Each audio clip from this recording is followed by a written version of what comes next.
सप्रेम नमस्कार. Suhas Gokhale institute of ॲस्ट्रॉलॉजीमध्ये आपल्या सगळ्यांचं मनपूर्वक स्वागत करतो. आजच्या या व्हिडिओमध्ये एक आपण इंटरेस्टिंग केस स्टडी तपासणार आहोत. या केस स्टडीमध्ये ज्या जातकाची पत्रिका अभ्यासली गेली आहे त्या जातकानं त्याची माहिती उघड करण्यासाठी लेखी परवानगी दिलेली आहे. माझ्याकडे आलेल्या जातकाची माहिती किंवा पत्रिका जातकाची लेखी परवानगी घेतल्याशिवाय उघड केली जाणार नाही, गोपनीयता जपली जाते. ही केस स्टडी आहे डबल परीक्षा. त्याचं झालं असं की 5 फेब्रुवारी 2024 ची संध्याकाळ होती, 8 वाजले जवळपास. आणि एका जातकाने मला फोन करून प्रश्न विचारला की त्याचा दुसरा विवाह कधी होईल. म्हणजे त्याचा पहिला विवाह झाला होता, त्यानंतर घटस्फोट झाला होता आणि आता तो दुसऱ्या विवाहाचा प्रयत्न करत होता आणि तो विवाह कधी होईल असा त्याचा प्रश्न होता. माझ्या एखाद्या प्रोसिजरप्रमाणे मी त्याला माझ्या मानधनाबद्दल सांगितलं आणि मला त्याच्याकडनं काय माहिती हवी आहे तेही सांगितलं. त्याच्यामध्ये मुख्यतः त्याचा जन्म तपशील, नाव, जन्मवेळ, जन्मगाव, जन्म ठिकाण, तसंच हा दुसऱ्या विवाहाचा प्रश्न असल्यामुळं पहिला विवाह केव्हा झाला होता, घटस्फोट केव्हा झाला होता, यांच्या तारखाही मी त्याला पाठवायला सांगितल्या. जातकानं मानधन लगेच पाठवलं आणि मी मागितलेल्या माहितीपैकी फक्त जन्म तपशील, नाव, जन्मवेळ, जन्मगाव, जन्म ठिकाण एवढीच माहिती पाठवली आणि विवाह आणि घटस्फोट यांच्या तारखा त्यानं पाठवल्याच नाहीत. मी त्याला मेसेज पाठवला की ह्या पण तारखा महत्त्वाच्या आहेत, तेव्हा त्या जरूर पाठवून द्या. जातकाचं उत्तर मिळालं, हो पाठवतोय. परंतु ऑलमोस्ट रात्रीचे 10 वाजले तरी त्याचा काही मेसेज आला नाही. मी त्या दिवशीचं माझं काम संपवलं. दुसऱ्या दिवशी सकाळी मी बघितलं जातकाचा मेसेज आला असेल पण मेसेज नव्हता. म्हणजे पहिला विवाह आणि घटस्फोट यांच्या तारखा अजूनही जातकानं पाठवल्या नव्हत्या. आता त्या तपशिलाशिवाय मला काम करता येणं शक्य नव्हतं. त्याची वाट बघणं एवढंच काय ते माझ्या हातात होतं. पण तरी पण मला उत्सुकता लागून लागली की या जातकाचा पहिला विवाह केव्हा झाला असेल, घटस्फोट केव्हा झाला असेल. आता आपल्याकडं जातकाची ही जी बेसिक माहिती आहे, जन्म वेळ, जन्मगाव, जन्म ठिकाण, याच्या साहाय्यानं आपण जातकाची पत्रिका तर तयार करू शकतो आणि त्याच्यावरनं आपल्याला ह्या 2 घटना कधी झाल्या असतील ह्याचा एक अंदाज घेता येईल. म्हणजे लगे हात आपल्या ज्ञानाची चाचणी पण होऊन जाईल. पुन्हा एकदा परीक्षेला बसू, एकदा नाही 2दा बसू. विवाह कधी झाला ही एक परीक्षा आहे आणि घटस्फोट केव्हा झाला ही एक परीक्षा आहे. चला आज डबल परीक्षा देऊ. जातकानं दिलेल्या माहितीनुसार त्याची जी निर्यन क्षेत्र कुंडली आहे ती मी आपल्यासमोर मांडली आहे. जातकाचं नाव मंदार आहे. 18 जानेवारी 1990चा त्याचा जन्म आहे. सकाळी बरोबर 11 वाजताचा त्याचा जन्म आहे. अर्थात एक्झॅक्ट 11 नसेलही, एखादा मिनिट इकडे 2 मिनिट इकडं तिकडं असू शकेल. जन्म ठिकाण आहे दादर, मुंबई. आता ह्या पत्रिकेचा अभ्यास करून आपल्याला जातकाचा विवाह कधी झाला असेल आणि घटस्फोट कधी झाला असेल ह्याचा अंदाज घ्यायचा आहे. तर सगळ्यात पहिला आपण बघू विवाह केव्हा झाला. विवाह झाल्याशिवाय घटस्फोट होणार नाही, म्हणून आपण आधी विवाह कधी झाला हे बघूया. आता मंदारचा जन्म मुंबईचा, शहरी भागात राहिलेला, वाढलेला, आडनावावरून उच्चवर्णीय, म्हणजे अगदीच 20-22व्या वर्षी विवाह अशी केस नसणार. पत्रिकेचा वरवरचा अभ्यास आपल्याला हे सुचवतोय की जातकाचा विवाह योग्य वयात झालेला आहे. आता योग्य वय कसं ठरवायचं याच्यासाठी कुठला असा नियम नाहीये. हे तारतम्याने घ्यायचं असतं. जातकाची पार्श्वभूमी विचारात घ्यायची. म्हणजे तो शहरी भागातला किंवा ग्रामीण भागातला आहे, त्याची सामाजिक स्थिती बघू, त्याचं शिक्षण बघू आणि ह्या सगळ्याचा विचार करून जातकाचं योग्य वय विवाहाचं कुठलं हे साधारण आपण ठरवू शकतो, अंदाज घेऊ शकतो. तर त्यानुसार मंदारचा विवाह वयाच्या 26 ते 30 या वयोगटात झालेला असावा. म्हणजेच 2016 ते 2020 या कालावधीत झाला असावा असा मी प्राथमिक अंदाज केला. आणि ह्या अनुषंगाने आपण आता मंदारच्या पत्रिकेत येणाऱ्या महादशा अंतर्दशा वरील भाग तपासू. मंदारची राहू महादशा फेब्रुवारी 2013ला संपली आणि त्याच्यानंतर गुरुची महादशा सुरू झाली. आता राहूची महादशा जेव्हा संपली तेव्हा मंदारचं वय 23 वर्ष होतं. आता इतक्या लहान वयात काही त्याचा विवाह होणार नाही.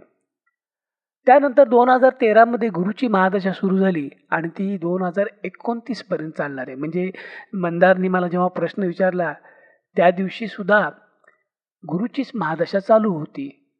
म्हणजे मंदारचा विवाह आणि घटस्फोट या दोन्हीही घटना या गुरुच्या महादशेत म्हणजे 2013 नंतर घडल्या असाव्यात. आता महादशा स्वामी गुरु त्याचं जर आपण कार्यक्षेत्र बघितलं तर 11-4-1-10 आहे. गुरुची पत्रिकेतली स्थिती बघितली तर तो शनी, युरेनस, नेपच्यून यांच्या प्रतियोगात आहे. म्हणजे तसं बघितलं तर गुरु विवाहाच्या दृष्टीने प्रतिकूल आहे, पण तरी देखील त्याच्या दशेत विवाह पण झालेला आहे आणि घटस्फोट पण झालेला आहे. म्हणजे याचा अर्थ असा होऊ शकतो की सप्तम स्थानाच्या एखाद्या प्रबळ कार्यश ग्रहानं त्याच्या अंतर्दशेत विवाह घडवून आणला आहे आणि लाभस्थानाचा प्रबळ कार्यश असलेला महादशा स्वामी गुरु त्यांनी ही घटना अंमलात आणली असेल. ठीक आहे. तर विवाहाच्या बाबतीत आपण दोन महत्वाचे भाव बघतो, एक सप्तम स्थान आणि एक द्वितीय स्थान. तर सप्तम स्थानाचे बळकट कार्यश ग्रह कुठले तर चंद्र, मंगळ, केतू, बुध. चंद्र अ दर्जाचा आणि बुध ड दर्जाचा. द्वितीय स्थानाचे कार्यश ग्रह आहेत चंद्र, राहू आणि मंगळ. म्हणजे चंद्र आणि मंगळ या दोन ग्रहांचा या विवाहात सहभाग असावा, कारण ते 2 आणि 7 दोन्ही भावांचे कार्यश आहेत असा आपण प्राथमिक अंदाज करू शकतो. आता मंदार माझ्याकडे फेब्रुवारी 24 आला आहे. त्याच्या आधी त्याचा घटस्फोट पण झालेला आहे. आपण समजा एक 6 महिन्यापूर्वी त्याचा घटस्फोट झाला असेल. घटस्फोट झालेला दुसऱ्या दिवशी लगेच कोणी माझा दुसरा विवाह होईल का असा प्रश्न कोणी विचारणार नाही. घटस्फोट झाल्यानंतर सुद्धा त्याला काहीतरी कूल डाऊन पिरियड आपण म्हणतो तसा त्याला तो काही काळ थांबेल, विचार करेल दुसरा विवाह करायचा का, ही रिस्क परत घ्यायची का, बरे सगळं डोक्यात बराच त्याचा गुंता असेल. ते सगळं साफ होण्यासाठी काही कालावधी जावा लागतो. म्हणून अगदी उशिरात उशिरा म्हटलं तर फेब्रुवारी 24च्या अलीकडे 6 महिने त्याचा घटस्फोट झाला असेल असा आपण एक अंदाज करू. आणि विवाह ते घटस्फोट हा जो कालावधी असतो, हा घटनाक्रम, त्याला किमान 2-3 वर्ष तरी लागतातच. म्हणजे आजच्या तारखेच्या सुमारे 4 वर्ष आधी, अंदाजे साधारण 2020च्या आसपास किंवा त्याच्या आधी मंदारचा विवाह झाला असेल. त्यानंतर एक 2-3 वर्षात घटस्फोट झाला असेल असा आपण एक अंदाज करू शकतो. आता गुरु महादशा चालूच होती, 2013 चालू झाली आहे.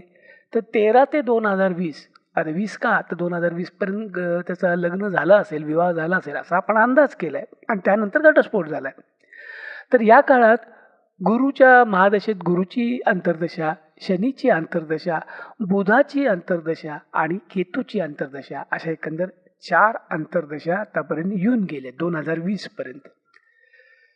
त्यातली पहिली म्हणजे गुरुच्या महादशेतली गुरु अंतर्दशा मार्च 2015ला संपली. या काळात मंदार 25 वर्षाचा होता. या काळातही विवाह होण्याची शक्यता वाटत नाही, कारण त्या काळात साधारणपणे शिक्षण पूर्ण होऊन नोकरीला सुरुवात केलेली असती, लगेचच कोणी विवाह करत नाही. त्यानंतर गुरुच्या महादशेतली पुढची अंतर्दशा जी शनीची असती ती ऑक्टोबर 2017ला संपली. आता शनीच्या अंतर्दशेच्या काळात मंदारचं वय 25 ते 27 होतं. म्हणजे 25ला जरी झाला नाही तरी 26व्या वर्षी 27व्या वर्षी विवाह होऊ शकतो, शक्यता असती. त्यामुळं शनीच्या अंतर्दशेतल्या शेवटच्या काही विदशा विवाहाला जर अनुकूल असतील तर हे शक्य आहे. पण त्याचबरोबर कदाचित 27 नंतर त्याचा विवाह झाला असेल, म्हणजे वयाच्या 27 नंतर जर त्याचा विवाह झाला असेल तर तो कदाचित बुध आणि केतू या दोनपैकी कोणातरी एका ग्रहाच्या अंतर्दशेत झाला असावा. त्यामुळे त्या अंतर्दशाही आपल्याला तपासायचे आहेत. म्हणजे शनी अंतर्दशा, बुध अंतर्दशा आणि केतू अंतर्दशा या तिन्ही अंतर्दशा आपल्याला तपासाव्या लागतील. शनीचं कार्यक्षेत्र बघितलं तर 11, 10, 3, 8, 11, 12. बुधाचं कार्यक्षेत्र बघितलं तर 11, 10, 3, 8, 4, 7. केतूचं कार्यक्षेत्र बघितलं तर 10-5-4-7 हे त्याचं बेसिक कार्यक्षेत्र झालं. राशीस्वामी चंद्र असल्यामुळं 9-7-2-9-5 केतू आणि रवी दृष्टीत असल्यामुळं 10-10-6-6 केतू आणि शुक्र पण दृष्टीमध्ये असल्यामुळं 10-11-6-3-8. आता तसं बघितलं तर या तीनही अंतर्दशा विवाहाच्या दृष्टीने फारशा उत्साहवर्धक नाहीत. सप्तम स्थानाचं कार्यक्षेत्र दणकेबाज काही मिळत नाहीये आणि विवाहाच्या दृष्टीने योग्य असलेल्या ज्या चंद्र आणि मंगळ या अंतर्दशा अजून यायच्या आहेत. मग आता काय करायचं? त्यातल्या त्यात मला बुधाची अंतर्दशा बरी वाटली. बुधाच्या अंतर्दशेचा कालावधी होता ऑक्टोबर 2017 ते 2020. म्हणजे आपण जो आधी अंदाज केला तर 2020च्या थोडंसं अलीकडे त्याचा विवाह झाला असेल, तर ही बुधाची अंतर्दशा कदाचित फलदायी ठरली असेल. मग विवाह झाला असेल का? हे जरासं अवघड होतं, कारण तिन्ही अंतर्दशा एकसारख्याच फळं देणाऱ्या होत्या. केतूमध्ये पण झालं असतं, शनीमध्ये पण झालं असतं. त्यामुळे ही कोंडी फोडण्यासाठी मी सेकंडरी प्रोग्रेशन्स म्हणजे दिनवर्ष या पाश्चात्य तंत्राचा वापर करून आणखीन काही धागेदोरे हाताला लागतात का ते पाहायचं ठरवलं. बुधाचीच अंतर्दशा फलदायी ठरेल असा विचार करून त्याचा कालावधी जो 2017 ते 2020 हा जो आहे, आता साधारण 3-1 वर्षाचा 3-4 वर्षाचा कालावधी होऊ शकतो तो. म्हणून 1 जानेवारी त्याचा मध्य घेतला, म्हणून 1 जानेवारी 2019 या तारखेची मी सेकंडरी प्रोग्रेशन्स तपासली. तर माझ्या असं लक्षात आलं की 1 जानेवारी 2019ला प्रोग्रेस्ड दशमबिंदू म्हणजे चार्टवरती तो MC असा दाखवलेला आहे आणि जन्मपत्रिकेतला शुक्र हे जवळपास युतीमध्ये आहेत. त्यांच्यामध्ये एक साधारण 2.5-3 अंशाचं अंतर आहे. म्हणजे प्रोग्रेस दशमबिंदू जन्मपत्रिकेतल्या म्हणजे जन्मस्थ शुक्राशी युती करून थोडासा पुढे आलाय, 2.5-3 अंश पुढे आलेला आहे. याचा अर्थ काय होतो? जेव्हा हा दशमबिंदू आणि शुक्र पूर्णपणे अगदी तंतोतंत युतीत असेल त्यावेळेला विवाह घडायची शक्यता जास्त आहे. त्याच्याही तो थोडासा पुढे आलाय. म्हणजे 1 जानेवारी 2019च्या आधी ही घटना घडली असावी. म्हणून मी काय केलं, 1 जानेवारी 2018 म्हणजे 1 वर्ष अलीकडची तारीख घेऊन आणखीन एक प्रोग्रेस चार्ट तयार केला. आता ह्या चार्टमध्ये बघितलं तर प्रोग्रेस दशमबिंदू आणि जन्मस्थ शुक्र अंशात्मक युतीत आहेतच. ती युती आणखीन आता क्लोज झालेली आहे. आता ती 1.5-2 अंशामध्ये आलेली आहे. म्हणजे 1 जानेवारी 2018च्याही अलीकडं एखादी तारीख असणार आहे, त्या तारखेला जातकाचा विवाह झाला असेल. मग मी चार्ट ॲनिमेट करून थोडा 1 दिवस, 1 महिना, 1 आठवडा असं मागं नेत अशा तऱ्हेनं तारीख बघितली की त्या तारखेला ही प्रोग्रेस दशमबिंदू आणि जन्मस्थ शुक्र तंतोतंत डॉट टू डॉट युतीमध्ये आहेत आणि ती तारीख आहे 15 मार्च 2016. म्हणजे सेकंडरी प्रोग्रेशनच्या हिशोबानं 15 मार्च 2016च्या आसपास जातकाचा विवाह झाला असेल. कारण सेकंडरी प्रोग्रेशनच्या म्हणजे आपण जे योग बघतो ते शक्यतो तंतोतंत बघतो किंवा अगदी 0.25 एवढा ऑर त्यासाठी घेतो. जातकाच्या जन्मवेळेमध्ये मी आधीच म्हटलं की 11ची वेळ असू शकत नाही, 11:02 असेल, 10:58 असेल. या सगळ्याचा हिशोब करता मार्चच्या अलीकडे कदाचित फेब्रुवारीमध्ये असेल किंवा एप्रिलमध्ये असेल, तर आपल्याला एक टेंटेटिव्ह एक तारीख कळली. निदान वर्ष तरी नक्की आहे 2016 मध्ये झालं असेल असं तरी आपण म्हणू शकतो. मग आता परत आपल्या पारंपरिकच्या अभ्यासात बघू की जातकाचा विवाह 2016च्या पहिल्या काही महिन्यात असा मी उल्लेख केला आहे, फेब्रुवारी, मार्च, एप्रिल वगैरे असा ही शक्यता आहे. तर ह्या काळात गुरु महादशा आणि शनी आंतरदशा चालू होती. त्याला जे तुम्हाला आठवत असेल, शनीचा मी उल्लेख केला त्यावेळेला मी म्हटलं की शनीच्या आंतरदशेत शेवटच्या काही विदशा विवाह देऊ शकतील. 15 मार्च 2016 या तारखेच्या अंगाने विचार केला तर गुरु शनी शुक्र अशी साखळी मिळते. म्हणजे गुरुची महादशा, शनीची आंतरदशा आणि शुक्राची विदशा. आता विदशा स्वामी शुक्र त्याचं कार्यक्षेत्र आहे 10-11-6-3. अर्थातच हे लग्नासाठी काही चांगलं कार्यक्षेत्र आहे असं आपण म्हणू शकत नाही. लग्नासाठी आवश्यक असलेला 7-2 यापैकी कुठलाही भाव शुक्राच्या कार्यक्षेत्रामध्ये येत नाहीये. गुरु पण सप्तम स्थान देत नाही आहे, शनी पण देत नाही आहे, शुक्र तर नाहीच नाही आहे. आणि आता आपण जेव्हा शुक्र व विदेशा विचार करतोय, तेव्हा असं लक्षात आलं, की विदेशा पातळी गाठली तरी सप्तम स्थान दणकेबाज नाही, नाहीच आहे. द्वितीय स्थान देखील कोणी देत नाही. विवाहासाठी असलेले 2 आवश्यक भाव जर महादशा स्वामी, अंतर्दशा स्वामी आणि विदेश स्वामी देत नसतील, तर विवाह कसा झाला? पण विवाह तर झालेला आहे. याचा अर्थ शुक्राची विदशा न घेता त्याच्या मागच्या पुढच्या कुठलीतरी अशी एक विदशा आपण निवडू, की जी दणकेबाज आहे, 7 आणि 2चं कार्यक्षेत्र ती देत आहे. आणि त्या दृष्टीने विचार केला तर चंद्र हा एकमेव ग्रह असा दिसतोय, की जो 7 आणि 2 म्हणजे सप्तम आणि द्वितीय स्थानाचा अत्यंत बळकट प्रथम दर्जाचा कार्यश आहे. आणि ती जर विदशा घेतली म्हणजे चंद्राची विदशा जर घेतली, तर गुरु, शनी आणि चंद्र असा कालावधी येतो. साखळी तयार होते आणि हा कालावधी होतो सप्टेंबर 2016 ते नोव्हेंबर 2016. आपण एक अंदाज केला तर मार्च 2016 सेकंडरी पुरुषांच्या त्याच्या आसपास जाणारा हा कालावधी आहे. जन्मवेळेतला थोडासा फरक म्हणा, याच्यातनं हा तो तफावत आपल्याला दिसून येते. आता ह्या 2-3 महिन्याच्या कालावधीत विवाह झालाय इथपर्यंत आपण येऊन पोहोचलो. पण कुठलाही कालनिर्णय करताना गोचरीचा कौल घेणं अत्यंत महत्त्वाचं असतं. कारण अनुकूल जर गोचर नसेल, तर घटना घडत नाही. म्हणजे सेकंडरी पोर्शन काहीही सांगू दे, दशाविदशा काहीही सांगू देत, पण त्या घटनेला समर्पक, अनुरूप, अनुकूल असं गोचर जर उपलब्ध नसेल, तर ती घटना होत नाही. सप्टेंबर 2016 ते नोव्हेंबर हा आपण कालावधी बघतो. त्या कालावधीतलं आपण गोचर तपासायचं.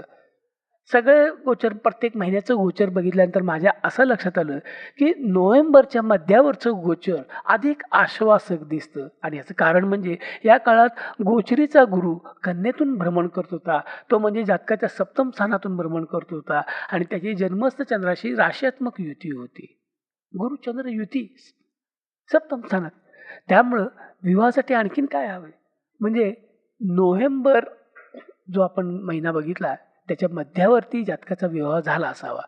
पण तरी सेपर साईड मी असं कन्क्लुजन काढलं, की मंदारचा विवाह नोव्हेंबर-डिसेंबर 2016 या काळात झाला असावा. ठीक आहे. आता मंदारचा घटस्फोट केव्हा झाला? नोव्हेंबर-डिसेंबर 2016ला विवाह झाला आणि त्याच्यानंतर आता घटस्फोट होणार आहे. तर विवाह झाल्यानंतर अगदी लगेचच दुसऱ्याच दिवशी घटस्फोटाची तयारी सुरू केली. असं होऊ शकतं. काही केसेस तशा घडलेल्या आहेत. तरी देखील कायदेशीर सोपस्कार असतात. कोर्टात जायला लागतं. तिथं 6 महिन्याचा कूलिंग पिरियड असतो. बऱ्याच गोष्टी असतात. 1 वर्ष, 1.5 वर्ष, 2 वर्ष तर कमीत कमी लागतातच. म्हणजे म्युच्युअल कन्सेंटनं जर घटस्फोट घेतला तरी सुद्धा त्यावेळच्या कायद्यानुसार 1 वर्षाचं सेपरेशन लागतं. त्यानंतर कोर्टात अर्ज करायचा. मग कोर्ट अर्ज ऐकून घेतं आणि 6 महिन्याचा एक वेटिंग पिरियड असतो, कूल ऑफ पिरियड म्हणतो तो देतात. त्या काळात काउन्सिलिंग वगैरे होतं. त्यामुळं कमीत कमी 1.5 वर्ष तरी लागतो. आता क्रिमिनल केस असेल तर आणखीनही वेळ लागतो. पण मंदारच्या एकंदरीत बघता म्युच्युअल कन्सेंटने डायव्होर्स झाला असावा. त्यामुळे 2 वर्षाचा आपण टाईम पिरियड धरू. त्यामुळे 2017-18 2016च्या शेवटी त्याचा विवाह झालेला आहे. त्यामुळे 2017 तर नाही, 17च्याही पुढं 18-19 पर्यंत पिरियड असू शकतो. त्यामुळे आपण 2019 ते 2023 या 3-4 वर्षात त्याचा घटस्फोट झाला असावा अशी शक्यता आपण गृहीत धरू. आता या 5ही वर्षाच्या काळात, 4ही वर्षाच्या काळात गुरु महादशाच असणार आहे. त्यामुळे आपल्याला या कालावधीत येणाऱ्या अंतर्दशा तपासाव्या लागतील. तर या काळात येणाऱ्या अंतर्दशेत बुधाची आहे 17 ते 20, केतूची आहे ती 20 ते 20, शुक्राची आहे ती 20 ते 23 आणि रवीची आहे ती 2023 ते 2024. आता यापैकी कुठल्यातरी एका अंतर्दशेच्या काळात मंदारचा घटस्फोट झाला असावा. ठीक आहे. तर त्यातलं बुधाचं कार्यक्षेत्र आहे 11, 10, 3, 8, 4, 7. केतूचं कार्यक्षेत्र आधी आपण बघितलं होतं 10, 5, 4, 7. राशी स्वामी चंद्राच्या माध्यमातून 9, 7, 2, 9, 5. दृष्टी रवीची 10, 10, 6, 6. दृष्टी शुक्राची 10, 11, 6, 3, 8. शुक्राचं कार्यक्षेत्र 10, 11, 6, 3, 8. रवीचं कार्यक्षेत्र 10, 10, 6, 6. ह्याचा विचार करता घटस्फोटा जेव्हा आपण बघतो त्यावेळेला षष्ठम स्थान आणि दशम स्थानाला महत्त्व खूप देतो. तर षष्ठम भावाचे कार्यग्रह आहेत रवी आणि शुक्र. दशम भावाचे बळकट कार्यशाळे आहेत रवी, मंगळ, शुक्र, केतू, गुरु. त्यापैकी शुक्र आणि रवी या दोन अंतर्दशा विवाहाच्या विरोधी आहेत खूप जबरदस्त, कारण दोन्ही ग्रह षष्टम स्थान आणि दशम स्थानचे अ दर्जाचे कार्यश आहेत. आणि या रवी आणि शुक्र लागोपाठ येणाऱ्या अंतर्दशा आहेत, त्यांचा संयुक्त कालावधी डिसेंबर 20 ते डिसेंबर 24 आहे. म्हणजे आपण जो आधी हिशोब केला त्याला हे जुळते. आता या दोन अंतर्दशापैकी कोणाची निवड करायची? कारण घटस्फोट या अंगाने विचार केला तर दोघंही अत्यंत तगडे आहेत घटस्फोट देण्याच्या बाबतीत. मग यातलं कोण? तर आता पुन्हा एकदा आपण सेकंडरी पुरुषांचा आधार घेऊ. या तंत्राचा वापर करून आणखीन काही धागेदोरे हाताला लागतात का ते पाहू. हात आपला कालावधी आपण बघितला तो 3-3.5 वर्षाचा आहे. त्याचा मध्य म्हणून मी 1 सप्टेंबर 2022 हा दिवस निवडला आणि त्या दिवशीची सेकंडरी पुरुष चार्ट तयार केला. आता इथं लक्षात मान करून मी दाखवले बघा की प्रोग्रेस्ड सप्तम बिंदू 16 वृश्चिकेवर आहे. जन्मस्थ प्लुटो 17-28 वृश्चिकेवर आहे. आणि हा मी प्लुटोचा आणि सप्तम बिंदूचा जो योग तयार होणार आहे युती योग, हा विवाहाच्या दृष्टीने अत्यंत घातक आहे. पण हा विवाह योग अजून व्हायचा आहे. कारण का तर जन्मस्थ प्लुटो 17-28 वरती आहे आणि जन्मस्थ प्रोग्रेस सप्तम बिंदू 16-18 वरती आहे. म्हणजे सप्तम बिंदू जो प्रोग्रेस तो अजून थोडासा पुढे यायला पाहिजे, म्हणजे तो जन्मस्थ प्लुटोशी परफेक्ट युती करू शकेल. म्हणजे 1 सप्टेंबर 2022च्याही पुढं जाऊन ही युती होणार आहे. म्हणून मग मी चार्ट ॲनिमेट केला, थोडा पुढे नेत गेला. 1 दिवस, 1 आठवडा, 1 महिनाभर अशा पद्धतीनं. आणि प्रत्येक वेळेला मी बघत गेलो की ही युती तंतोतंत केव्हा होते. तेव्हा माझ्या असं लक्षात आलं की 7 सप्टेंबर 2023ला ही युती पूर्ण तंतोतंत झाली. 17-28ला 17-28 म्हणजे 7 सप्टेंबर 2023च्या आसपास मंदारचा घटस्फोट झाला असावा. आता या तारखेच्या अनुषंगानं आपण त्या काळात येणाऱ्या आंतरदशा आणि विदशा तपासू. तर या काळात रवीची आंतरदशा चालू होती, ती ऑगस्ट 2023 ते जून 2024 अशी होती. कालावधी जुळतो. आता या रवीच्या आंतरदशेत कुठली विदशा ठरू शकेल? तर एकंदर 3-4 विदशा असू शकतात. रवी आहे, त्यानंतर चंद्र आहे, मग मंगळ आहे, मग राहू आहे. रवीची दशा नेहमीच स्ट्रॉंग असती. म्हणजे आंतरदशा स्वामीमध्ये त्याच ग्रहाची विदशा किंवा एखाद्या महादशेत त्याच ग्रहाची आंतरदशा नेहमीच पॉवरफुल फलदायी ठरते. त्यामुळे रवीच्या आंतरदशेत रवीचीच विदशा महत्त्वाची ठरेल. त्यानंतर येणाऱ्या 2 विदशा चंद्र आणि मंगळ या घटस्फोट देणारच नाहीत, कारण त्या विवाहाच्या दृष्टीने अत्यंत चांगल्या आहेत. कदाचित ते दुसरा विवाह यात कसा घडवून आणतील. त्यामुळं गुरुच्या महादशेत रवी अंतर्दशा आणि रवी विदशा हा कालावधी मला जास्त योग्य वाटला. हे आपण बघितलं. आता ह्या काळातलं गोचरही बघितलं पाहिजे. त्या दृष्टीनं गोचर तपासलं. या 15 दिवसाचा पिरियड आपल्याला मिळाला आहे. गोचर बघितलं तर ह्या काळात गोचरीचा प्लुटो आणि जन्मस्थ शुक्र यांच्यात अंशात्मक युती आहे. जन्मस्थ शुक्र आणि गोचरीचा राहू यांच्यात केंद्र योग आहे. गोचरीचा मंगळ जन्मस्थ युरेनसशी पूर्ण अंशात्मक केंद्र योग करणार आहे, म्हणजे होणाऱ्याच्या ह्याच्यात आहे. मी इतकं अशुभ गोचर लाभलेलं असताना घटस्फोटाची घटना अत्यंत पॉसिबल आहे, शक्य आहे. त्यामुळे मी अत्यंत आत्मविश्वासानं ही तारीख लिहिली की मंदारचा घटस्फोट 16 ते 30 ऑगस्ट 2023 ह्या काळात झाला असावा. तर ही डबल परीक्षा झाली आणि त्याची ही 2 उत्तरं मी दिली. मंदारचा विवाह नोव्हेंबर-डिसेंबर 2016 या काळात झाला असावा. मंदारचा घटस्फोट 16 ते 30 ऑगस्ट 2023 ह्या काळात झाला असावा. आणि मग त्या दिवशी दुपार वाजता मंदारचा मेसेज आला आणि त्यानं त्याचा पहिला विवाह कधी झाला, घटस्फोट कधी झाला याच्या तारखा कळवल्या. त्या अशा: त्याचं लग्न झालं तर 3 नोव्हेंबर 2016. आपण 2 नोव्हेंबर-डिसेंबर 2016चाच अंदाज केला होता. आणि घटस्फोट ज्या दिवशी त्याचा निकाल लागला ती तारीख होती 21 ऑगस्ट 2023. आपण 16 ते 30 ऑगस्ट 2023 असा अंदाज केला होता.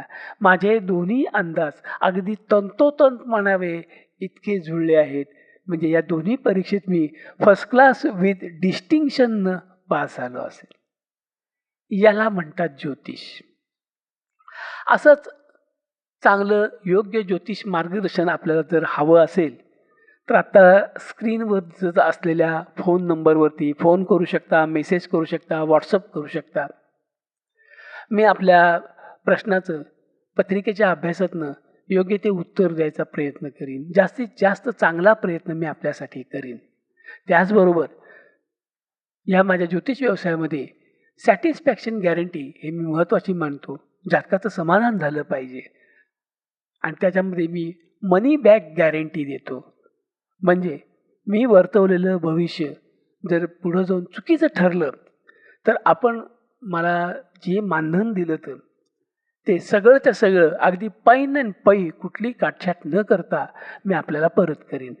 आणि ह्या वेळेला मी तुम्हाला कुठलाही प्रश्न विचारणार नाही, उलट तपासणी घेणार नाही, खळखळ करणार नाही, टाळाटाळ करणार नाही. तुम्ही फक्त सांगायचं भविष्य चुकलं, त्या क्षणी तुमचे पैसे तुम्हाला परत पाठवायची प्रक्रिया माझी चालू होईल. भविष्य चुकल्यास आपले पैसे परत मिळतील याची ही लेखी हमी आहे असं समजा. बाहेर इतरत्र अनेक ज्योतिषी आहेत, त्यांना हा प्रश्न विचारून बघा, का हो भविष्य चुकलं तर तुम्ही पैसे परत करणार का, काय उत्तर येतं ते बघा आणि मग माझ्याकडे या. ठीक आहे. आता जाता जाता एक छोटीशी विनंती करतो. आपल्याकडून एक माफक अपेक्षा आहे. व्हिडिओला लाईक करा, व्हिडिओला कॉमेंट करा, व्हिडिओ शेअर करा, माझ्या चॅनेलला सबस्क्राईब करा.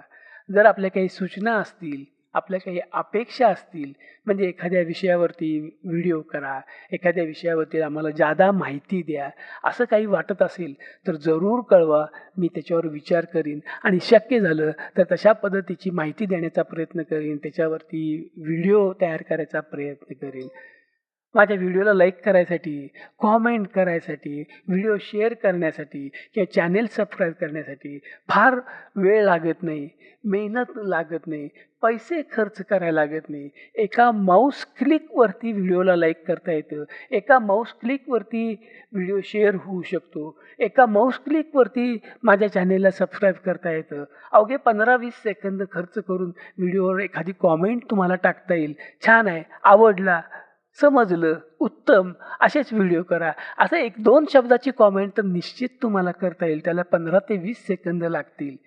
एवढी मदत मला तुम्ही करू शकणार नाही का? अशी जर आपण मदत केली, असा जर पाठिंबा दिला तर माझी ही मेहनत जास्तीत जास्त लोकांच्यापर्यंत पोहोचू शकेल. असे अनेक ज्योतिषविषयक अभ्यासक आहेत, त्यांना माझ्या या केस स्टडीचा फायदा होऊ शकतो. अशा अनेक लोकं आहेत ज्यांना ज्योतिषामध्ये रुची आहे, त्यांच्यापर्यंत माझे हे जे व्हिडिओज पोचतील, ही माहिती पोचेल आणि जी काही एवढी मेहनत केली आहे त्याचं काहीतरी चीज होईल. आपला असा प्रतिसाद जर मला चांगला मिळाला तर असेच चांगले चांगले व्हिडिओ, नवीन नवीन कंटेंट आपल्यासमोर सादर करण्यात मला उत्साह येईल, मला प्रोत्साहन मिळेल. जर आपण हात आखडता घेतला, एवढी छोटीशी कृतीसुद्धा जर मी एक माऊस क्लिक, एवढी छोटीशी क्लिकसुद्धा कृतीसुद्धा तुम्ही जर करू शकला नाहीत तर हा माझ्यावरती थोडासा अन्याय आहे असं मी समजेन. आणि मग लोकांना आवडत नाही आहे, लोकांना पटत नाही आहे, लोकांना रुचत नाही आहे, लोकांना समजत नाही आहे, लोक अशा प्रकारच्या माहितीला व्हिडिओला आता कंटाळलेत किंवा लोकांना सुहास गोखलेला काही मदत करायचीच नाही आहे, सुहास गोखलेवरती बहिष्कारच टाकायचा आहे, असा त्याचा अर्थ मी घेईन. आणि मग माझा पण हात मी आखडता घेईन, नवीन कंटेंट काही करणार नाही. याच्यानं माझं काही नुकसान होणार नाही, पण काही अभ्यासकांना मात्र ह्या माझ्या अनुभवाचा जो काही थोडाफार लाभ होऊ शकला असता तो होणार नाही. धन्यवाद आणि शुभेच्छा.